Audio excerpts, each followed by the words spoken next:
ഈ പരിപാടി കേവല വിനോദത്തിനായി മാത്രം നിർമ്മിക്കപ്പെട്ടതാണ്. ഈ കഥയിൽ ചിത്രീകരിച്ചിരിക്കുന്ന കഥാപാത്രങ്ങൾ, അവരുടെ പേരുകൾ, സ്ഥലങ്ങൾ, സംഭവങ്ങൾ മുതലായവയെല്ലാം സാങ്കല്പിക മാത്രം ആയതിനാൽ ജീവിച്ചിരിക്കുന്നവരോ മരിച്ചവരോ ആയ യാതൊന്നുമായി ഇവയ്ക്ക് യാതൊരു ബന്ധവുമില്ല. ഏതെങ്കിലും തരത്തിലുള്ള സാമ്യം തോന്നുന്നുണ്ടെങ്കിൽ അത് തികച്ചും യാദൃശ്ചികം മാത്രം.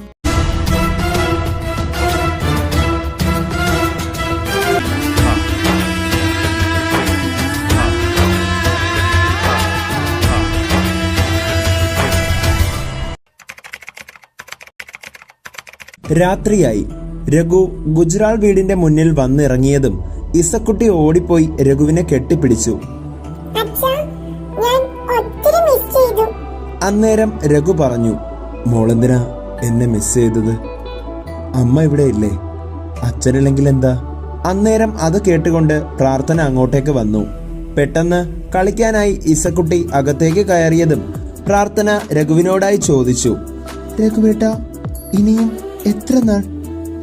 ആർക്കു വേണ്ടി? അവൾ ചെയ്തത് തെറ്റാണ്. പക്ഷേ അന്നേരം രഘു അത് തടഞ്ഞുകൊണ്ട് പറഞ്ഞു, ഇല്ല പ്രാർത്ഥന, അവൾ ചെയ്തത് തെറ്റു തന്നെയാണ്. അതൊക്കെ അന്ന് അവൾ എന്നോട് തുറന്നു പറഞ്ഞിരുന്നെങ്കിൽ ഇങ്ങനെ ഒന്നും ഉണ്ടാകുമായിരുന്നില്ല. പക്ഷേ അവൾ എന്നോട് അത് പറഞ്ഞത് വളരെ വൈകിയായിരുന്നു. നിന്നോട് പോലും പറയാൻ പറ്റാത്ത കുറച്ച് കാര്യങ്ങളുണ്ട്. എല്ലാം എനിക്കിനി ഓർക്കണ്ട. അന്നേരം പ്രാർത്ഥന ചോദിച്ചു, അപ്പോ രഘുവേട്ടന്റെ മോനെ രഘുവേട്ടന് വേണ്ടേ? മോളെ മാത്രം മതിയോ? പ്രീതിയെ വേണ്ടെന്നാണോ ഈ പറഞ്ഞു വരുന്നത്? പ്രീതിയുടെ കാർ അതേസമയം ഗുജറാൾ വീടിന് മുന്നിൽ വന്നതും കുഞ്ഞിന്റെ കരച്ചിൽ കേട്ട് രഘു തിരിഞ്ഞു നോക്കി. മോഡേൺ ഡ്രസ്സിൽ പ്രീതി ഇറങ്ങി വന്നപ്പോൾ അവളുടെ കയ്യിലിരുന്ന കുഞ്ഞിനെ രഘു കണ്ടു. തന്റെ കുഞ്ഞാണ് അതെന്ന് രഘുവിന് മനസ്സിലായി. അതേ മുഖഛായ. പ്രീതിയെ കണ്ടിട്ട് വർഷം 2 ആയെങ്കിലും തന്റെ കുഞ്ഞിനെ കണ്ടപ്പോൾ അവനെ എടുക്കാനുള്ള ധൃതിയിൽ രഘു പ്രീതിയുടെ അടുത്തേക്ക് പോയി കൈകൾ നീട്ടി കുഞ്ഞിനെ എടുക്കാനായി തുടങ്ങി. അന്നേരം ദേഷ്യത്തിൽ നിന്ന പ്രീതി രഘുവിനോടായി പറഞ്ഞു, തൊട്ടുപോകരുത് എന്റെ മോനെ. ഇവനിൽ നിങ്ങൾക്കൊരു അവകാശവുമില്ല. ഇവൻ ജനിക്കുന്നതിന് മുൻപ് തന്നെ എന്നെ ഉപേക്ഷിച്ചവനല്ലേ നിങ്ങൾ?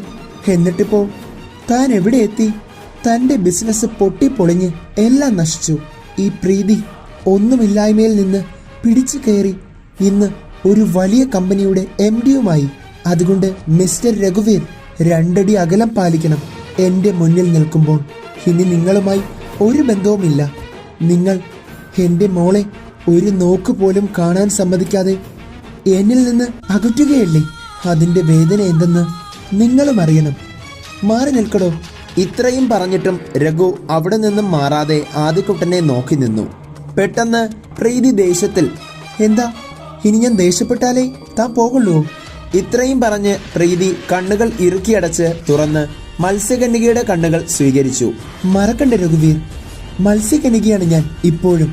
എന്റെ ശക്തികൾ ഞാൻ ഉപയോഗിക്കുന്നില്ലെന്ന് കരുതി എന്നോട് പൊരുതാൻ വന്നാൽ. ഇത്രയും പറഞ്ഞ് പ്രീതി കത്തുന്ന നോട്ടം രഘുവിന് നേരെ നോക്കി. പെട്ടെന്ന് പ്രാർത്ഥന ഓടി വന്ന് പ്രീതിയെ തടഞ്ഞു. വേണ്ട പ്രീതി, നീ വാ. രഘുവേട്ട പ്ലീസ്, അകത്തേക്ക് പോ. ഇത്രയും പറഞ്ഞ് പ്രാർത്ഥന ഓടി വന്ന് പ്രീതിയെയും കൂട്ടി നേരെ വീടിനകത്തെ റൂമിലേക്ക് പോയി. രഘു അതേസമയം ദേഷ്യം കൊണ്ട് പ്രീതിയെ കൊല്ലാനുള്ള കലിയിൽ നിൽക്കുകയായിരുന്നു. എന്റെ മക്കൾ 2 പേരെയും എനിക്ക് വേണം. അവളെപ്പോലൊരു വിഷ മത്സ്യകന്യകയുടെ കൂടെ ജീവിക്കുന്നതിലും നല്ലത് ഞാൻ മരിക്കുന്നതാണ്. ഞാൻ കണ്ടതാണ്. എന്റെ കണ്ണുകൊണ്ട് അവൾ എന്നെ ചതിച്ചത്. പ്രാർത്ഥന, എവിടെ എന്റെ മോള്? അവളെ എനിക്ക് കാണണം. അവളുടെ കൂടെ പുതിയൊരു ജീവിതം നയിക്കാൻ പറ്റില്ല. എന്റെ മനസ്സ് നിറയെ പ്രതനയാണ്. ഇനിയും ഒന്നും നിങ്ങൾക്ക് മറക്കാറായില്ലേ? അമ്മ ഇനി എന്തൊക്കെ പറഞ്ഞാലും ഈ വിവാഹം ഞാൻ നടത്താൻ സമ്മതിക്കില്ല. ഞാൻ ഈ വിവാഹം നടത്തും. അവൾ ഇപ്പോൾ വിവാഹിതയായിട്ടും എന്താണ് എനിക്കങ്ങനെ തോന്നുന്നത്? അവളെ കൂടി ഞാൻ പോകുമ്പോൾ കൊണ്ടുപോകും. ആ രഘു ഇനി എത്ര യുദ്ധം ചെയ്താലും ശരി തന്നെ.